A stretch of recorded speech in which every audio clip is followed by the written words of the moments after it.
Raja Rammohn Rai played a decisive role on the abolition of the inhuman practice of sati.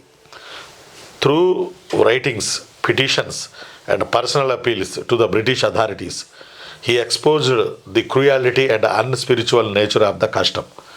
His efforts led to the passing of the Bengal Sati Regulation Act 1829 by Lord William Bentinck. Yes, సతీ సిస్టమ్ని ban చేయించడానికి ఈయన సొసైటీకి చేసిన service చాలా గొప్పది. రాజా Rammohan Roy sincerity చూసినటువంటి వాళ్ళు ఖచ్చితంగా మార్పేదో తీసుకురావాలి ఈ సమాజంలో ఇతను తపన పడుతున్నాడని తెలుసుకొని విలియం బెంటింగ్ అనే మహానుభావుడు దీని మొత్తాన్ని అర్థం చేసుకుని మళ్ళీ సడన్గా సతీ సిస్టమ్ బ్యాన్ చట్టాన్ని తీసుకురాకుండా ఒక సర్వే జరిపాడు. ఎందుకంటే ఈ ఆచారం దుర్మార్గమైందే, కానీ సడన్గా చేస్తే, ఎందుకంటే మైండ్లో గుచ్చుకుపోయి ఉన్న ఆచారం సతీ, అందువల్ల సడన్గా చేస్తే అందువల్ల సర్వే జరిపాడు. ఆ సర్వేలో ఏమైందంటే 100లో 80 మంది మహిళలు 90 మంది మహిళలు మా భర్త చనిపోతే మేము చనిపోతాం మీకేంటి అని సంతకాలు పెట్టి రాణికి పంపించారు, బ్రిటిష్ రాణికి.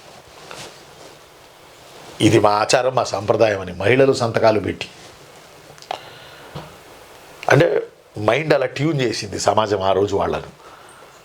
అప్పుడు రాణి చిరు దరహాసం చేసిందట, నవ్విందట రాణి.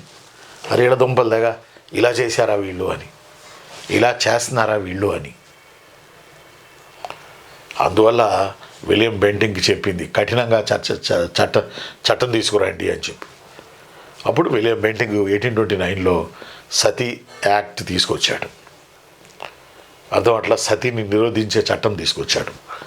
ఇకపైన ఎవడైనా ప్రోత్సహిస్తే కాలాపాని జైలుకు పంపారు. అందువల్ల మహిళలు ఒక రకంగా బతికిపోయారు, లేకపోతే చంపేసేవాళ్ళుగా.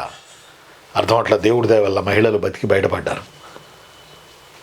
అర్థం అట్లా భర్త చనిపోయినప్పుడు భార్య చనిపోవడం అనేది ఇట్స్ బ్రూటల్ థింగ్ కదా, యూనో. అలాంటి భార్య చనిపోయినప్పుడు మరి భర్త చనిపోవాలిగా. లింగభేదం లేకుండా మాట్లాడుతున్నాను నేను. భార్య చనిపోతే భర్త కూడా చనిపోవాలిగా. మళ్ళీ అది లేదు, భర్త మరో పెళ్లి చేసుకోవచ్చు, వెంబటనే మరో పెళ్లి చేసుకోవచ్చు. దీని మీద పోరాడి మహిళల ప్రాణాలు కాపాడాడు Raja Rammohan Roy. That's why he become a pioneer of modern Indian social reform movement. Yes.